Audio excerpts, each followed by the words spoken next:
Good morning. It's September 1st. Welcome to the Multifamily Naked Truth. So this will be episode 3. I'm very fortunate to have Amanda Bolon from Saskatoon, Saskatchewan. How are you today, Amanda? I'm doing good. It's a beautiful day. We're getting roasted. We're getting that end of summer heat wave. I like it. Yeah, it's been one of the weird ones, at least, in the Okanagan, it started really late. Like in, the first 2 weeks of July, it was nothing. And then ever since then, it's just been a heat wave. And, when I spent a week in Saskatoon, towards the end of July, we were very fortunate as well. So to have some really good weather. So yeah, it was good. So okay, yeah. So let's get rolling. So I interviewed Amanda. I'm going to say it's 5 months ago now, as part of my March Real Estate Outlook Summit. We're preparing to do another summit in October. So as everybody knows, in the world of real estate, it's basically been, I don't know if flipped upside down is appropriate, but we are definitely in a much, much different environment. So I want to talk to Amanda about the deals that she's done, some of the challenges and successes, but the focus today is going to be on creative real estate. Because right now, at least what I've seen in mine, prices for multifamily seem to be stable, still climbing, but our ability to borrow has gone like this. So, there's ceilings placed on loans. We're not getting the loans we wanted. Interest rates are much higher. In fact, they're 3 times higher than they were even a year ago. So we're going to talk about some of those challenges. So again, welcome to the show, Amanda. So do you want to just give us a brief kind of history and tell us how you get into multifamily and your success, starting with COVID? I guess we'll do a review of your first close there.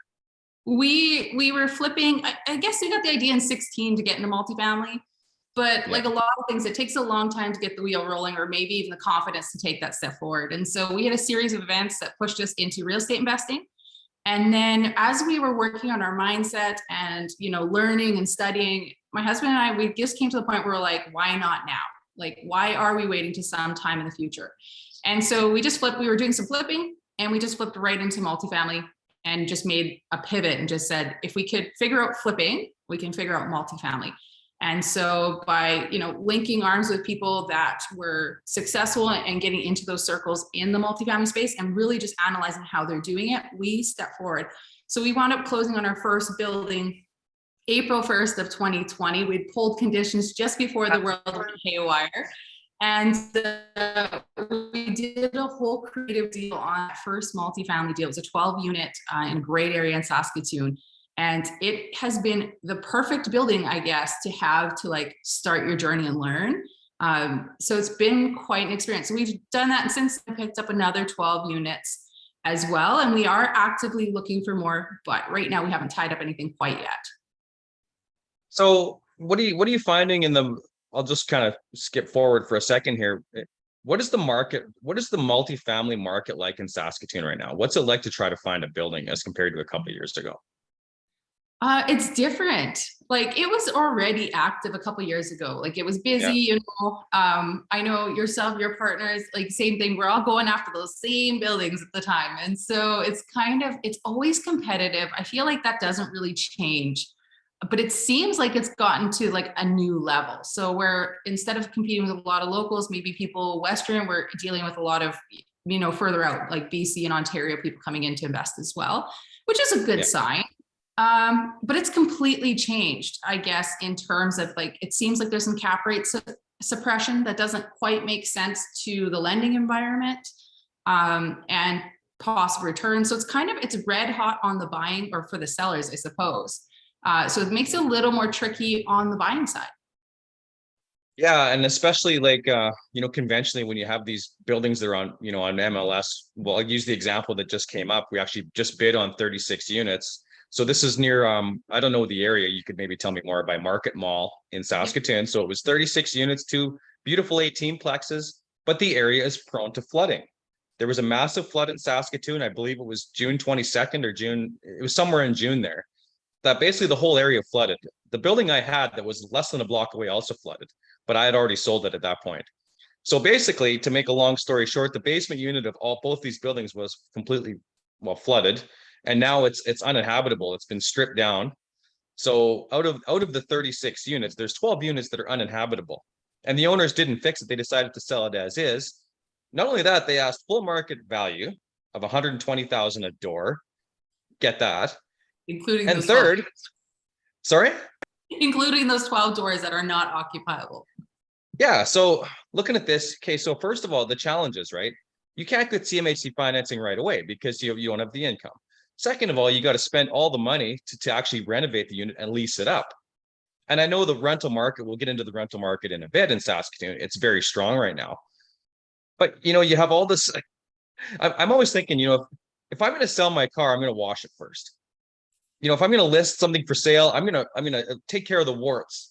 This wasn't the case with this building, and we submitted our offer with what we thought was fair with the creative financing. We asked for a VTB because in bridge loans now, because of the interest rates, bridge loan will add like $300,000-$400,000 to your cost. $15,000 a door on a building like that, easy. So, we submitted an offer, and then we learned that there was like 5 other offers, multiple offers, and it sold. Well, we don't know what it sold for or is pending for, but we're assuming it's at list or higher. So, what are your thoughts on that word salad that I just said? Well, yeah, we looked at it, and I guess we're coming to the point where it's like, does this make sense to buy? And so it's like, it does make sense. It always makes sense at a certain price. It'll make sense. Any building will work at a certain price. Whether the buyer and the seller can come together on that agreement, that's hard to say. I didn't think that the advertising on it was necessarily fully transparent on the 12 units not being, like they said they put money into it to fix it, but I looked at 100,000 and I know $100,000 doesn't go very far. So I was like, I don't think these units are put back together. And sure enough, when you ask the questions, you find out, they weren't put back together. So it's kind of one of those things where I'm wondering if it will fall apart if somebody missed that in their due diligence. They didn't ask that question, because there's a lot of people buying without seeing. I didn't go look at it. It's just, you can ask questions and get the numbers and kind of figure it out from there. I know they had an open house for it, but we were tied up. And so it's just it's one of those things where it's like, you really got to make sure you know your strategy. For some people, they're looking to park cash and they don't really care necessarily on the overall ROI or maybe pulling their equity out. So they're okay with parking a large sum of money into a deal like that. So I guess it's just like being aware of your own strategy and thinking through what is it that your investing goals are, and does it fit with the market that you're trying to invest in? I think you and I had the same approach to this project and any other project. And what I'm finding, the more real estate agents you talk to, a lot of deals, especially sight unseen, they fall apart all the time. I don't know what the percentage rate is of deals, but I mean, the deal that I got in Leduc, the deal had collapsed probably 5 or 6 times before we finally bought. Because the new buyer, maybe he hasn't got a mortgage opinion. He hasn't been qualified. He doesn't know what the rental market is. He hasn't done a rental survey. He gets it under contract and realizes he has to spend $20,000 a door to get it to, even start to generate an ROI. Or maybe he's looking at 50% loan to value where he's expecting 85, but he hasn't got a mortgage opinion from a broker before he made an offer. These are just a few of the things that, that I've learned over the years. Now, I don't know what happened with your first deal, but I want to kind of learn how you got into creative and why you think, and I don't know that you think, I guess I'm assuming, but that more and more creative deals are going to be happening going forward in this environment.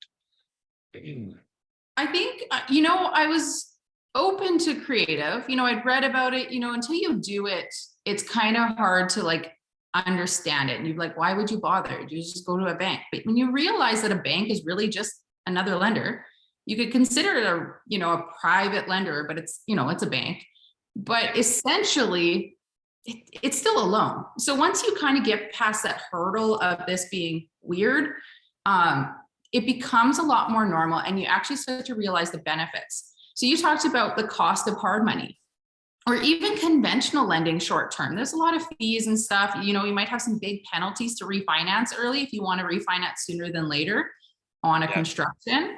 So there's a lot of layers of costs and soft costs that aren't so soft, whether it's lenders fees, their legal fees, all these kinds of things that add up in a conventional loan. So it's kind of one of those things where conventional or hard money is even more, right? So it's once you factor in those costs, you can afford to pay a little bit more maybe on the private side for private money without having a lot of the fees. So it washes out. Or even now, you can get private money for probably pretty close to what lenders would be. It wouldn't be that far off, especially once you add in all those costs. So there's a lot of benefits that way that you don't see up front. I think you're gonna see a lot more deals like that, just because, like you said, the amounts that people can get for loans. But even in a situation where 12 units are missing out of a building, a lender is gonna wanna see that you have the funds for the renovation. And then which you should have, but also they're probably gonna do some holdbacks and really reduce the amount you can lend on to begin with. So you've really got to take that all into account. And it should be, you shouldn't be paying more than your building's gonna be worth in the end to go through all that headache. So it's kind of one of those things where I think people will tap more into that. It's just a process of learning what that looks like. And so for us, I know I was originally opposed, but once I saw the benefits and how it really can work into your deal and support you in a lot of ways, whether it makes you more flexible with some cash reserves or it makes you more profitable in some ways in your cash flows, depending on your goals, there's a lot of benefits. So this 12plex, then did it come to a point where you had an offer, you had the building under contract, you did a walkthrough, and then was it a matter of, you just weren't happy with what the lenders were giving you and then you decided to go creative, or did you plan to go creative right out of the gate?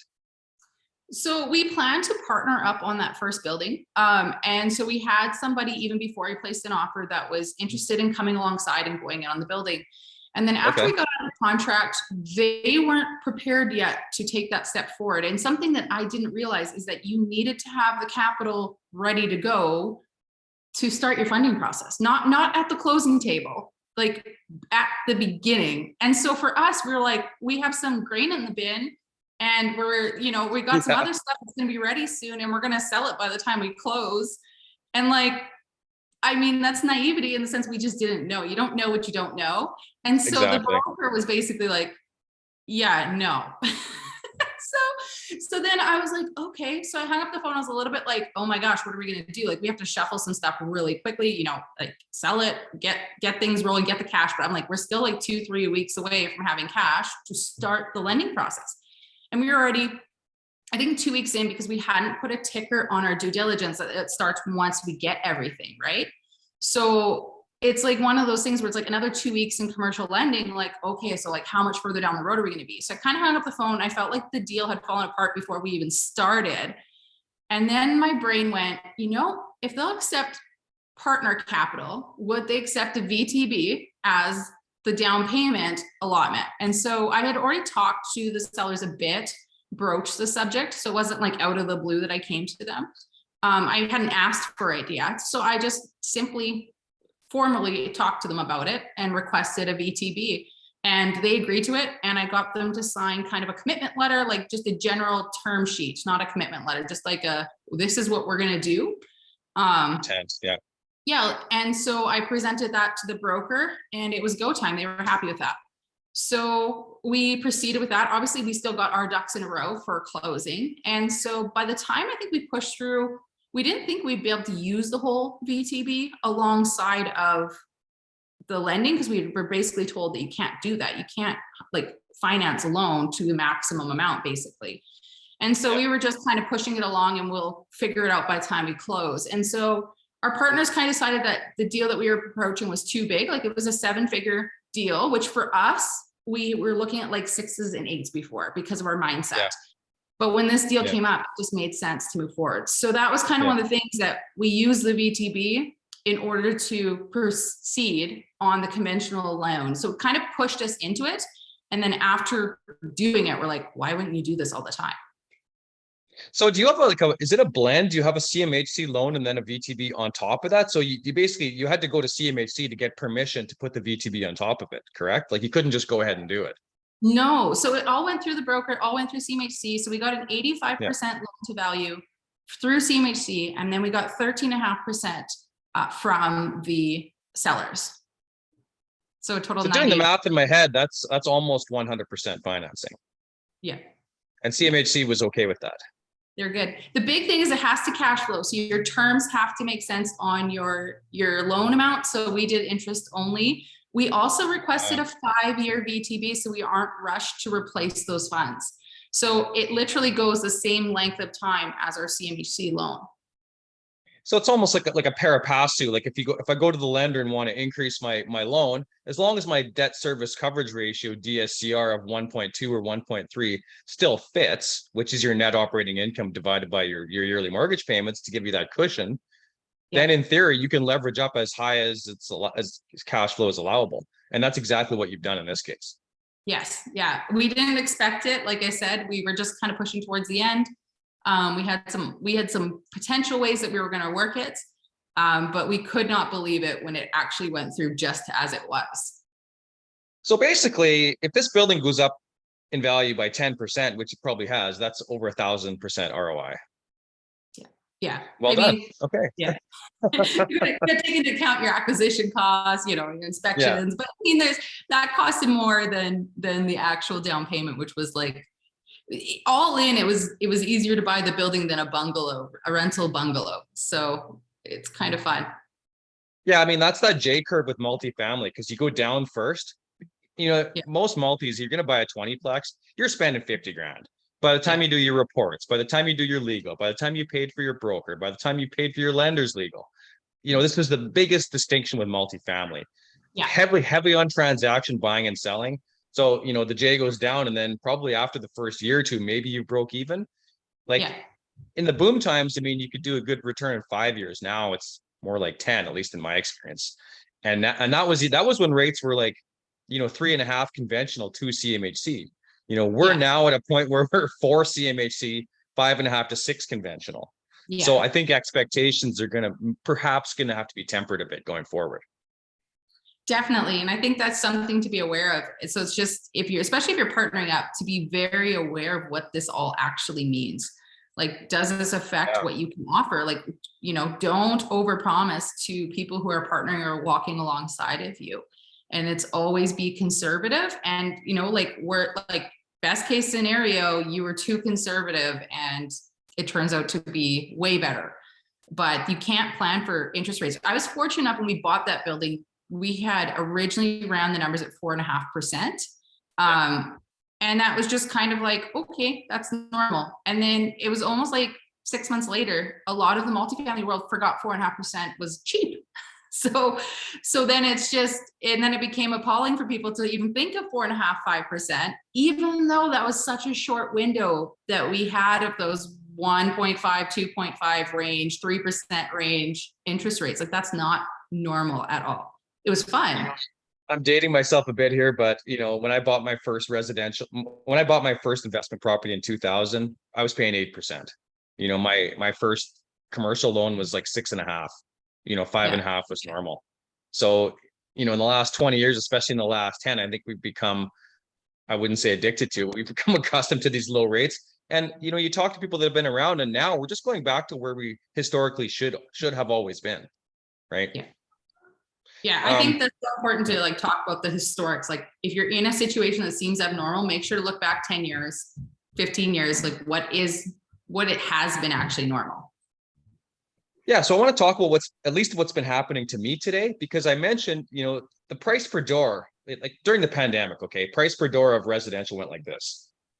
Multifamily kind of, did a little bit of this. It was tough at the beginning because all of a sudden we had rent freezes. We couldn't raise our rents. We couldn't evict any tenants. So a lot of tenants just stopped paying. It was really rough and shitty for a lot of people, myself included. But we got over those humps. But now the environment we're in is completely different, because now we're facing loan ceilings. Like, I had a friend of mine, he was going to rent on a 20 suite in Edmonton. His loan was like 1,650,000. And now he just got it redone again. And it was like, now his opinion's 1,250,000. So the amount he can borrow, just because of the loan ceiling and the change in rate. So, fast forwarding to the Saskatoon deal. Now what I'm hearing is, and what I found, because I put in 3 offers on buildings in the last 2 weeks, every single one of these guys, I calculated how much I think it's worth. I do a rental survey. I call my property manager, and the realtor comes back with the same thing. Well, we have standing cash offers that are higher than that. So whether that's true or not, there's people that are willing to shovel out boatloads of cash because you can't get the financing. Now, that kind of brings up another question. Does that mean, are these people are they smarter than I am? Am I missing something? Do they have an advantage? Because usually I'm thinking, if you pay in cash, you should be getting a discount off the price. But I have a friend who's a realtor in Regina, Galen Panko, great guy about this stuff. And he said, well, if you pay with cash, you perhaps gloss over some of your mistakes. And he says, having the bank as your partner is a good thing because they're forcing a layer of due diligence upon you that you may not do otherwise. And I'm looking at this building. It's like, well, I don't think I'm going to put $4 million cash to buy this building with all the warts on it, knowing what I know. I would rather have a bank as a partner. I mean, to leverage up, first of all. So, but I've seen this happen now in 3 deals and I don't quite understand it. So, the effect of these rising rates is essentially making cap rates go up because if your loan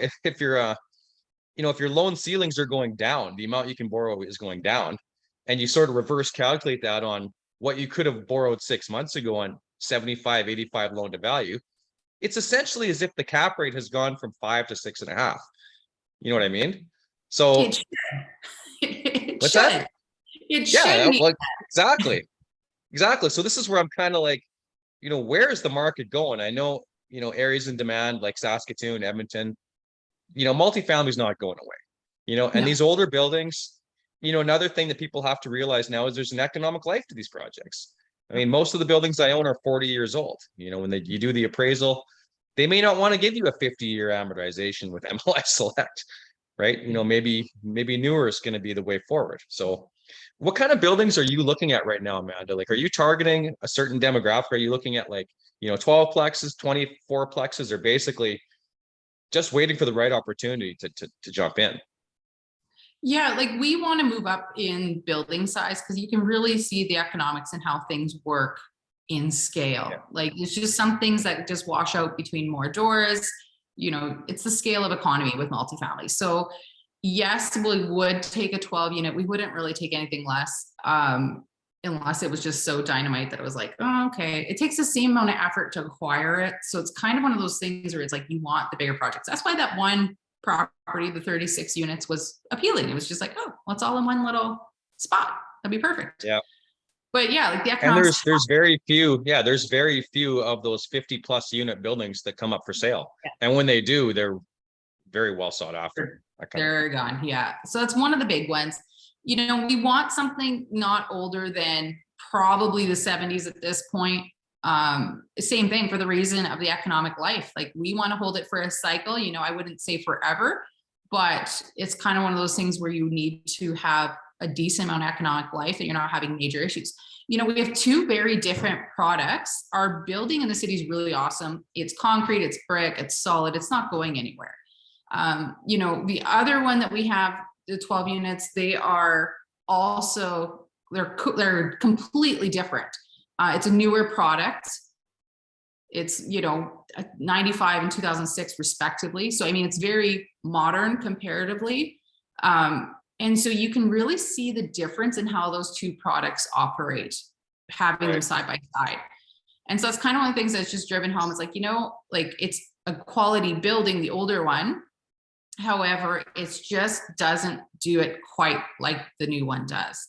And so we've put a lot of funds into it in terms of renovations and updating some of those things to remediate so we aren't having those issues.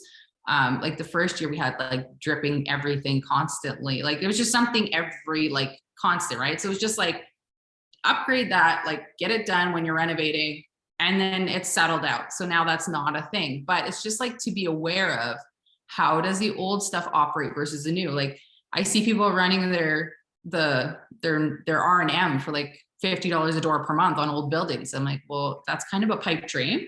But even if you were to renovate it completely, there's going to be things and surprises. So I think it's just, I don't know, the cash buyers getting back to that. What's going on? I don't know if they're raising capital to buy cash and planning to refinance out, and maybe are going to have an awakening. Maybe they know something we don't know. I'm not 100% sure. So it's just one of those things where I'm just going to wait and see, but I'm not going to change my investing strategy for a fear of missing out. So it's either going to be a different market or it'll just be being patient, because I've seen people buy things and be stuck in the backward cycle for years where you get put back. And so it's just, I don't want to do that. The backward cycle is a great analogy. And that's what happened to me when I first went to Saskatoon. I mean, it was trailing the oil boom. 2014, I bought in 2016. So the market had dropped 10%.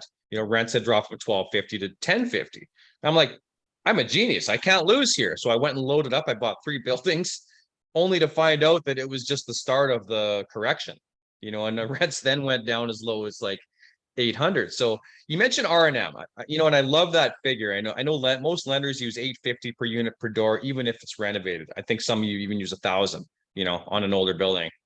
And this is what I think a lot of new investors just don't grasp, that you need this, and you need this reserve, because no matter what, and I talked about this in my last video with Thomas, you see these cash on cash. We're going to pay out investors, 13% cash on cash in the first year, even though the building needs a ton of work. Now, you had a bit of an incident with one of your buildings with the boiler system. So I thought maybe you could share that story and why a reserve fund is not a pipe dream. This is absolutely essential. So what happened there? Well, we had a call come in about a gas smell in the building, and I thought, and this person is like a engineering research student, so I was like, probably is gas. So it wound up being, it was bizarre. Sask Energy came out and everything. Yeah, like there was a gas leak in the building, which is very bizarre. And the boiler system, so part of our due diligence, we loved the building because we had a newer boiler, newer roof, and the hot water heater. So it was like kind of your 3 big ticket items were taken care of. And so the boiler was 6 months past warranty, and it was a freak act. Like it was in the heat exchanger, but it wasn't like a normal spot from what our mechanical company told us. Like it's not like where it would normally blow out. So we didn't lose like any water, like there was no glycol everywhere. Like it was just this very bizarre scenario, but it caused a gas leak because it basically melted the inside.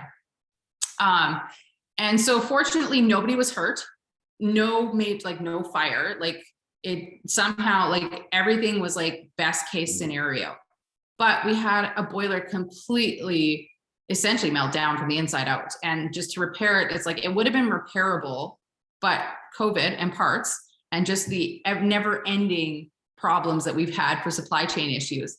And so we just made the decision at that moment to replace the boiler from a single unit. It was a 2-in-1 unit. So it had the idea of a backup unit, but it was all in the same unit, to 2 separate boilers that were completely separate of each other. So we have like a complete backup, I guess. And Right. So it's not something you plan for, in the sense you want to be capitalized and have reserves and have funds to take care of these issues. So even though you can go out and purchase, we were talking about this a bit, you can go out and purchase something maybe 100% financed. Doesn't mean you should, if you don't have the ability to have cash reserves to take care of issues like this, to do your strategy, to walk out your plan, or rainy days that you just can't anticipate happening. Nobody plans for stuff to hit the fan. I don't plan for a 7-year-old boiler to be like, see ya. But yeah, and in the middle of winter, what are you going to do? I mean, if you don't have, in the middle of winter, your tenants are going to freeze, or you're really stuck. So you have to be prepared for those situations.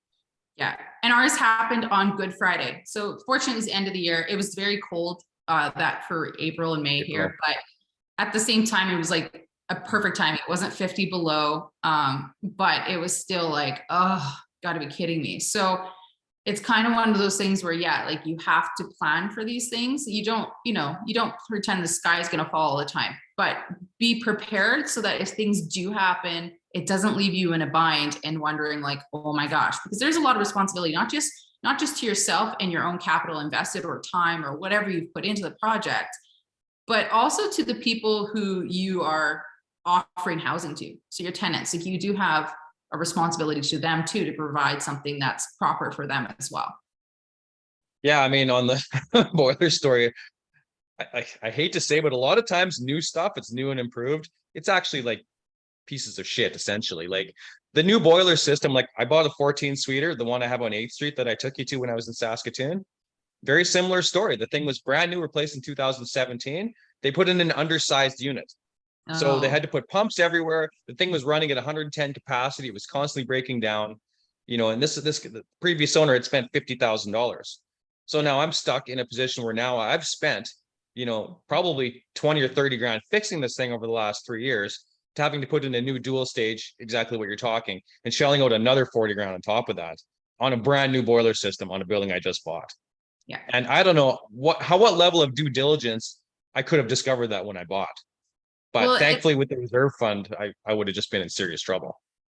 Well, right? Now it's kind of brought a new layer of due diligence for us, because it's like, well, what could we have done better? Like, I wouldn't say that we did anything wrong. Like, the system was checked. It was good. It was the newer boiler. It was working. But kind of things that we could implement for the future was, if a boiler is coming to the tail end of its warranty period, which we weren't aware that it lasted 7 years. So that kind of goes with it too. You think it's typically 5, but it's prorated the 2 years afterwards. But kind of towards your end of your warranty period, do an inspection, like a full blown inspection on your boiler system as best as you can, to flag any deficiencies, to maybe take that up with warranty. Yeah, exactly. That we could have seen inside of the area where it started. So who knows? But it's kind of one of those things that we're like, it's probably what we'll implement going forward. And then also it's like our awareness, like now you know what size of boiler system should go into a building, so it's like confirming the BTU size. Is it adequate for a property with a mechanical company you're familiar with? So that's kind of some of the things that we've kind of thought about, is like, okay, so now we know these things. We can use that going forward. I don't know that, everyone's going to be a genius and get everything all the time. And I don't know that necessarily that depth is necessary before, but now I'm like, that's one of the things I will remember. Yeah, that's that's incredible. It's an eye opener. Like, I think one of my second or third building, it was a new hot water tank, and it like blew on the first day. Things like that, pipes freeze. It's just, you just got to get used to it. Yeah. So before I talk about the Saskatoon market, I want to just pivot back to that deal. And I'm assuming that's the deal that you didn't do conventional financing in the traditional terms of a commercial loan. You found a workaround for that was I would call this a creative strategy. And this is something that, because we all know, like, multifamily generally starts at 8 units or 6 and up, right? So if you're buying anything up to a 6-plex, you can generally get residential financing. So tell me how that strategy worked into your latest refinance on the other 12-unit building. So we're looking at the spreads right now on fixed versus variable. And in the commercial world, there is no variables. So it's all fixed. Exactly. It's very expensive. It's more expensive than the residential space. On the flip side, there's different qualifications. It changes things a little differently. So a lot of ways, commercial is appealing for how it functions. However, sometimes it's like things make sense to do it another way. And so we have 2 separately titled buildings side by side. We operate them as one. Currently, they are in a conventional commercial loan. And so that's kind of one of the things that we were looking at. We're looking at the spreads right now. And even some of the terms and costs, like, we know how much it costs for commercial lending and the legal and all that kind of stuff. And then also, because we're so much beyond, we're not sure whether we would be required to trigger like a new environmental or things like that, or if they would accept the fact that we owned for a refinance the existing environmental. So there's a lot of other costs that could pile in very quickly. And even inspections all over again that we've already had done. We actually got the seller to pay for a lot of those things. So we actually didn't have to pay for it on the acquisition. So to skip out on a second time would be fantastic. We do have those reports, but so that's kind of where we pivoted and said, what are our options? And I triggered a memory that there is up to 6 units for some lenders. They'll do as residential, and based on the type of product they are, I figured it would qualify pretty easily. So right now we're in the early stages, and we are working out a residential refinance on those properties, splitting them into 2 separate mortgages. But there will be a lot of benefits in terms of like appraisal costs, the inspection costs, things like that will go. And then not only that, we're getting decent LTVs still. I think we can push it up to 80%. And the terms are a lot better. 75, yeah. And then the terms are also really great. So with residential, you can have like the 3-month interest penalty, and that's it if we did want to refinance down the road into another commercial product again. So it kind of gives us some flexibility during this time of really, like, I would say it's an uneven spread between the variable rates and the fixed rates, which is, that eats up a lot of money when you're talking like north of $1 million in loan. that's like 30 grand a year. If you're 3%, 2% spread, 20, 30,000 a year. Yeah, I mean, not even taking the interest rate spread out of account. Let's just say the transaction of doing the loan for commercial versus residential. How much cash is that going to save you just on that step alone? 30,000, maybe 35,000. Like, so you're pounding a lot of capital that would have had to been, rolled into the loan or pulled out of pocket, which is essentially out of your pocket in the end. And so that's a big cost savings for a smaller product like this. It makes a lot of sense. Yeah. So I guess you've done your due diligence on this. You did the reports prior, but let's say you were a newbie going in, you might easily say, oh, they're not asking me to do an appraisal. They're not asking me to do a building condition report. They're not asking me to do a phase 1 ESA. So maybe I can just skip those steps and save money, but that's maybe not necessarily a good idea. And I'll give you a good example. I mean, my first building, Unity, Saskatchewan. I mean, if anybody knows where Unity is, it's on the Wainwright Highway from Saskatoon to Wainwright towards Edmonton. And the only financing I could get in the small town was the local credit union. But like you say, the terms are very easy, low repayment costs. They didn't ask me for any due diligence. I just did an appraisal on my own, right? But the building was like 30,000 a door. But at the same time, I mean, the building could have been built on an old gas station site, and I never would have even known about it. So, having them force due diligence upon you is good. If you're buying like a 20 or 30 unit, because that can, make or break you. But in this case, this worked out very well for you, and I think for anybody doing a sixplex. But now, when you do residential, they're not just looking at the income of the building; they're also looking at you, right? Your income. That's the big difference here. And so we are fortunate that we're not heavily mortgaged ourselves. So we do have lots of room. So that's the other part, is it's coming out of our own qualification room, which is what we love about commercial, is you can keep going without there really being any hesitancy. And so basically, because we only have one personal loan, we can qualify very easily. And we should, with the income on the property alongside of that as well. So it's kind of one of those things that, yes, there is some drawbacks to it, but I would fully agree. Like, we have an environmental done on this property from when we acquired it. And actually our first building really taught us the importance of that. Obviously we had to do an ESA for the CMHC loan. And so we wound up getting that done, and it triggered us a phase 2. And in most scenarios, when you get a phase 2 triggered, you walk away. Like, there is no reason to move forward. So we decided to do some due diligence and explore what is the probability of there actually being an issue. And so for us, it was a dry cleaner down the lane, like down the back alley, maybe half a block, not quite away. And not in recent times, it was quite a while back. So we wouldn't have known its existence, kind of thing. Yeah. However, when we looked at the floor plan of the unit occupied by the dry cleaners, we got that information. It appeared like it was impossible for it to have actually been a functioning dry cleaner. It was too small of a footprint. Like, it was 100 square feet. So in a 10 by 10 room, you're not going to have a dry cleaning operation. You're probably the storefront who's taking the stuff and then shipping it somewhere else and then bringing it back to the store to clean. And so we knew the strip mall behind us had an environmental done at some point. So we had reached out and basically got as much information as we could. We still had to do the phase 2 because their report is not our report, and they paid a lot of money, I'm sure, for it. And so we had the phase 2 done, and we were able to negotiate a hybrid approach. So instead of there being like 5 holes, I think we were allowed to drill just 1 hole, and then costs. Big time. And then we also negotiated to split the cost with the sellers, because at that point, everybody going forward is going to have to get a phase 2 because it's already been flagged. Yeah, it's been flagged at this point. So not only can you not sell the building, you can't put a lien on it. No. Once the cat's out of the bag, you can't hide this issue. You have to deal with it. So in most cases, it's the seller that has to end up, bearing the brunt of the phase 2, just so it's saleable to somebody else and get it clean. Right. Yeah. And we had a good enough price and a good enough, like, the seller had helped us too with some of the due diligence, and they were actually really helpful too in tracking people down with their connections. They've been in the multifamily industry since the 80s.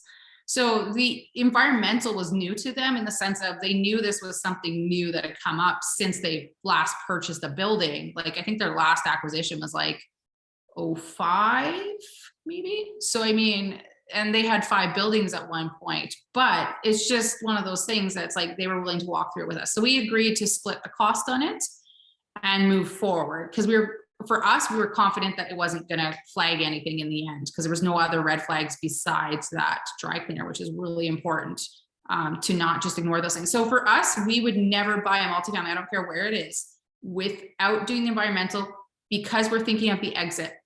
And you can never pigeon yourself into people that can only do financing a certain way. And so and phase three remediation in probably 99% of cases just doesn't justify the cost. No, right? It wouldn't. It's too big of a risk for us as investors. Yeah, I agree 100%. It's funny how that all came to be. You know, I talking to George, my old broker there, and I was like, what's the deal? Like how long? He said, this has only been around since 1990. Prior to that, you could have built an apartment building right on top of a gas station. No one would have asked any questions. CMHC would give you the loan, no problem. You know, it started in California, like a lot of regulations, and then it came to Canada, after that. But throughout the 80s, CMHC almost went bankrupt because they took a lot of apartment buildings back from people that suddenly couldn't refinance, they couldn't renew their mortgages. So it was a rough ride for CMHC. But then after 1990, when ESAs first came in, I know a lot of these older vendors now that are in their 80s, a lot of these people, they don't even know what that is. They've never heard of it. Yeah. And to try to explain, why this is important. I've had other investors come to me and want to buy contaminated sites. Hey, look, this 12-plex is super cheap. We can get this thing for $50 a door. And it's like, well, you can never sell it and you can never put a loan on it. So are you going to fork out the cash and take the risk? Find a deal that doesn't have as much hair on it. It's as simple as that. That's the big one. It's like when you go to sell, if it's easy to buy because of an issue, then you should be compensated for that because you're going to have a nightmare on the exit. And I'd probably avoid something that's going to be a nightmare on the exit. You don't want to be stuck in a situation where you need or want either or to sell and you can't because of something outside of your own control. Yeah, exactly. Especially with something like this and the amount of dollars that we're talking about. Yeah. So yeah, let's just talk about the Saskatoon market.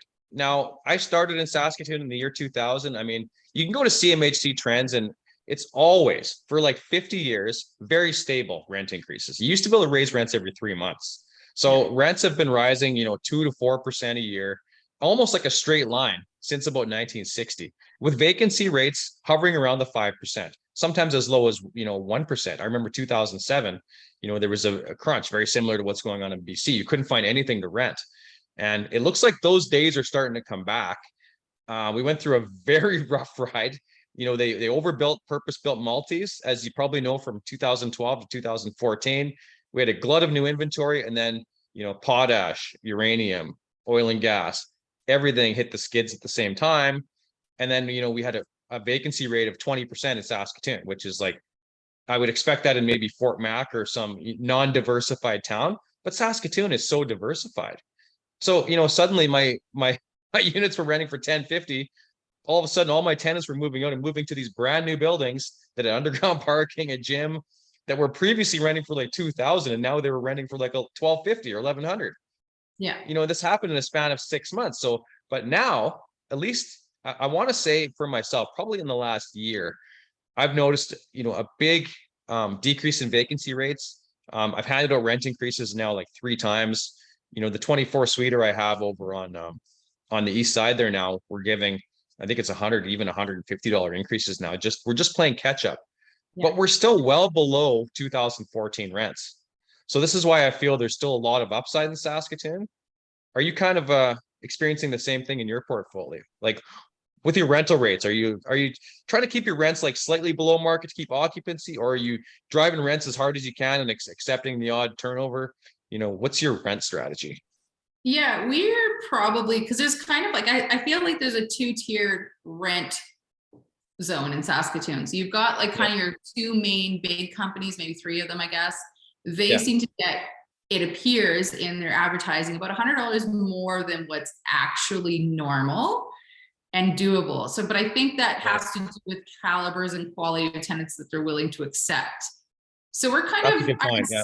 yeah. So I would say we're like at market of normal market, but we're not, maybe slightly below on some with long-term tenants, but new turnovers we put to what I think is realistic market. So, so then that's kind of like right below what kind of the mainstream guys are, but they have been pushing hard and we've seen a huge increase.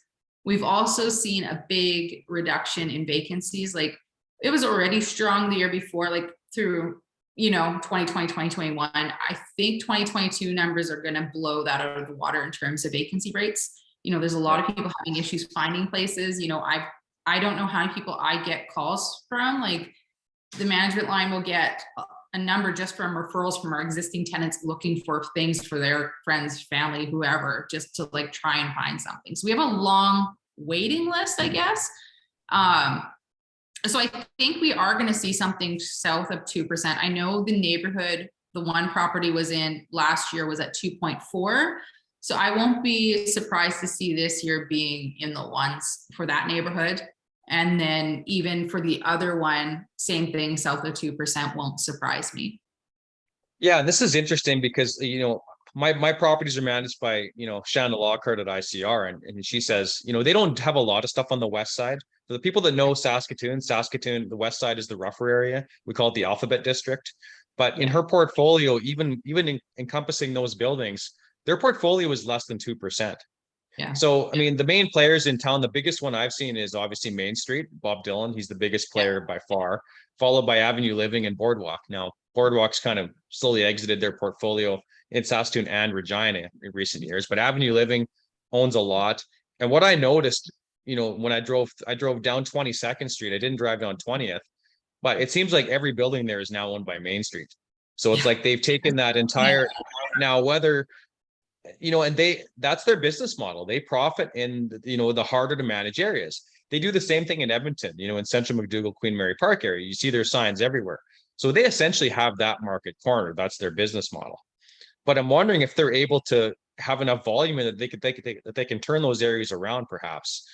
I don't know, but it seems like there's low vacancy everywhere now. Yeah, it's definitely not like we have not had any issues renting anything. Like literally, I've talked to people and just said, like, if you're looking for something and you're having troubles getting something, it's because you're thinking about it. Like if you know what you want for rent and you go and you see it, don't go home and think about it. Make the commitment right there and then. And it's not even a joke. It's literally like if you go and see it, there's 3 other people coming behind you and one of them has a check ready to go.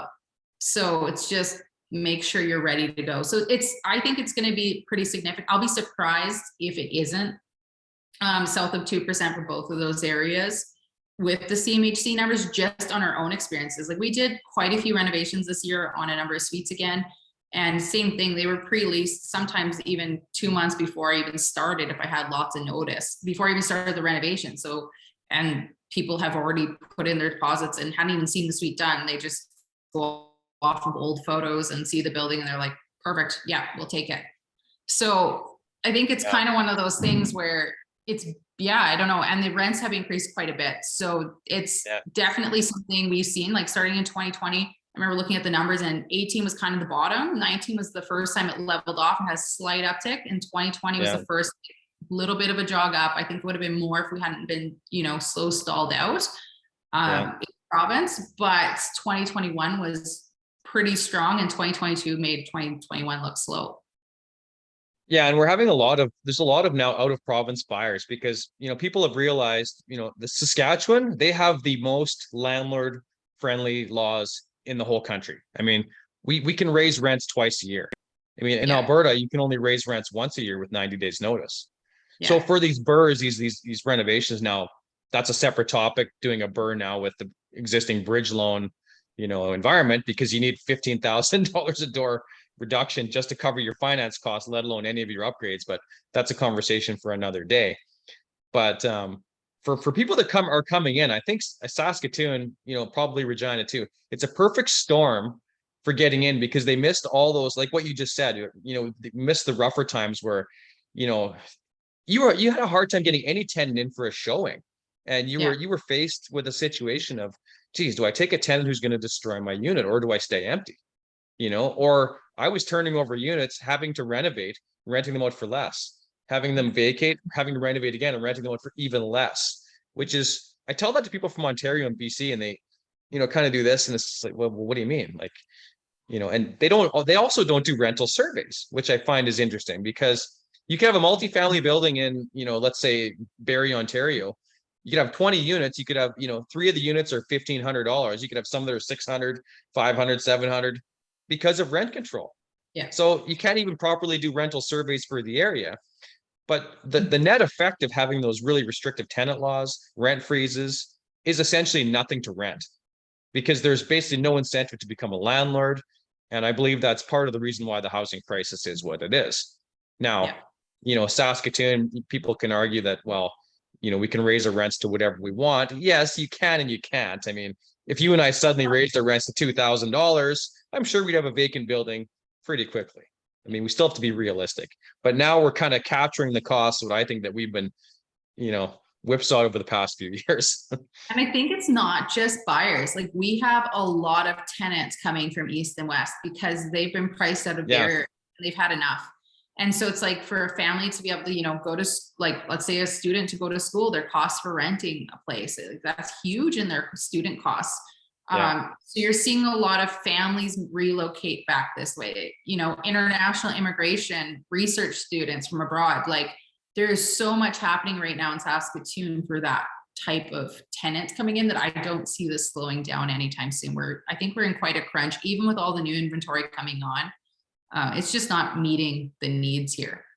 Well, yeah, and I mean, you can pick up a townhouse for like $250. A townhouse here in Kelowna where I live is like $900. And it's like, and the rents are off the charts, and the incomes are lower here.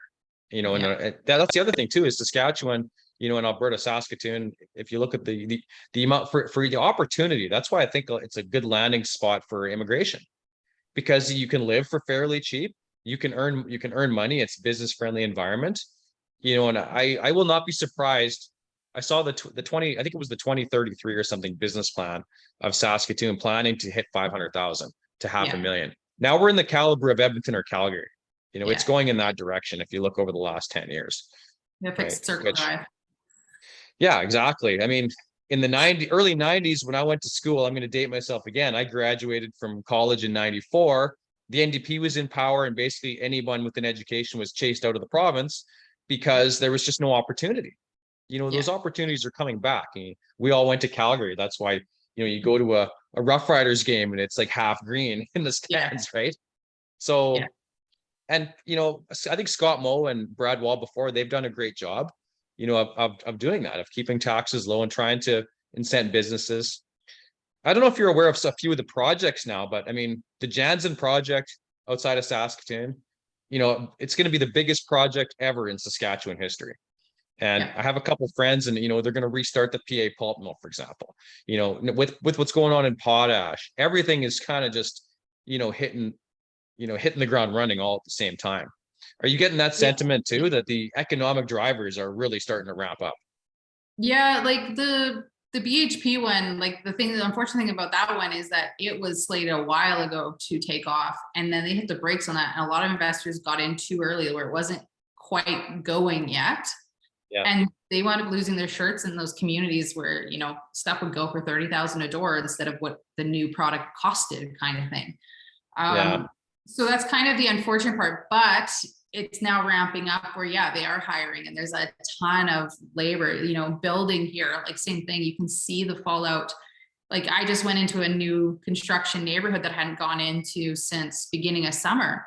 And during those couple months, like, streets upon streets upon streets have been built. So, or like popped up framing kind of thing. They're not completed, but, which is just insane. So you're seeing a lot of the actual, like, the people coming and the lack of housing for this. It's kind of making this big storm here right now, where it is driving a lot of costs up in the purchasing side for residential and things like that. So I think we are going to see that. The PA pulp mill, that's been on and off kind of thing. So that's exciting though for Prince Albert. There's also some big things happening around Meadow.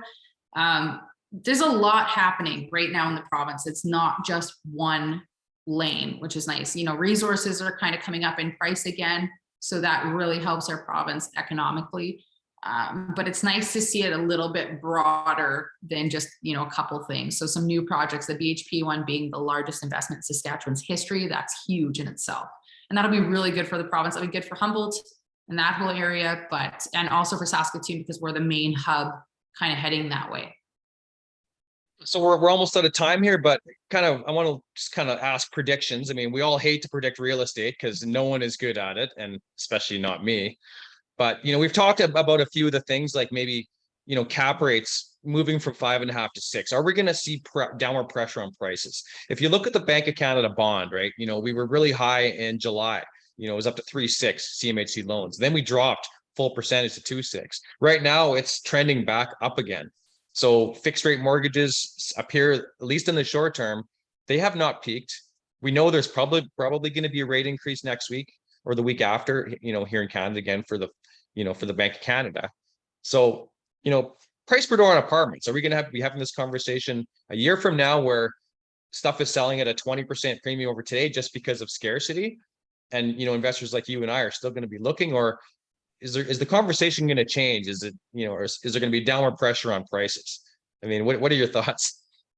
I've got like my own thoughts of what should happen, and then I've thoughts on like what might happen, and then possibly. So 3 different avenues I can be covered. That it makes it sound like I was right no matter what. Yeah. I think it shouldn't keep increasing because of increasing rates. That's technically a normal economic thing that would compress things. But we're not seeing that. And I don't think we will because of the sheer volume of people coming in. The levels of immigration are record levels, more than double, peaks is what the goal is for 3 years straight. And so we're already short. Yeah, that's huge. Yeah, we're already short 500,000 housing units nationwide. That's not just here. And so if you're adding 1.5 million people to that, then I don't know how we're going to be short any less housing units in 3 years. So I think we're going to have a big housing crunch. And I think we're already seeing that in terms of, I know Saskatoon has shifted in terms of homelessness and some of the fallouts of that, of the lack of availability. So I think prices are going to keep going up. Whether I'm going to be buying on that, I don't know yet. It's kind of one of those things. I won't say never, but it's just, if the economics don't work in my numbers and what our investment goals are, we wouldn't be proceeding on things like that. However, I can't see it softening right now. So I'm happy with the investments that we definitely have right now and what's coming in the next couple of years. And I think that's something just to be very aware of. Like you said, you've been through those times where you go through those rough seasons. And so if things suddenly went sideways or shifted and we, all this last couple of years caught up on us in terms of what's happening, or even on the global scale, what's happening in terms of international tensions, and how that could play out locally in the end. So I think that's just something to be aware of while investing. And, you hear about people jumping in on the hoopla, on the upswings, right at the tail end, or as it's going crazy, and lots of people do well. And then there's a good number of people that also lose their shirts over it. So I think it's just finding, are you capitalized? Are you able to withstand some of those windy, choppy waters if things did go sideways, like it would have happened in your properties here in Saskatoon for a bit? And it's like, if you can be strong enough to ride out some of those things, definitely go for it. There can be a good season, and if it's your forte and what you like to do. So I guess I see it going up yet. However, am I confident in purchasing something based on something I'm not sure is absolutely going to happen? Not for myself, but you're not going to buy a building and say to myself, Amanda, I really don't want to pay 110 a door. It's not worth that today. It's only worth 90. But I think next year it's going to, because that's the trend. Yeah. This is what I see from newbie multifamily buyers all the time. I can't find something that fits my mold, so I'm going to buy this and make it fit in my mold. And I that's, would buy it at present day's value. So if the books show that it's capable of doing this, then I will believe it. And then anything that happens after that, good or bad, that's my thing to own, in the sense of I purchased it properly in the first place. And now it's either we are driving value or we are battening down the hatches. But to me, it's just, I can't go based on a possibility. I like to be a confident investor. I don't have to have everything 100%, but I like to push my odds to know that I'm very likely to be successful. And it's worked out for us. Awesome. Well, thank you very much, Amanda. So I very much appreciate your time as always. So maybe we should do this like a 6-month thing and make our predictions and then see where things go from there.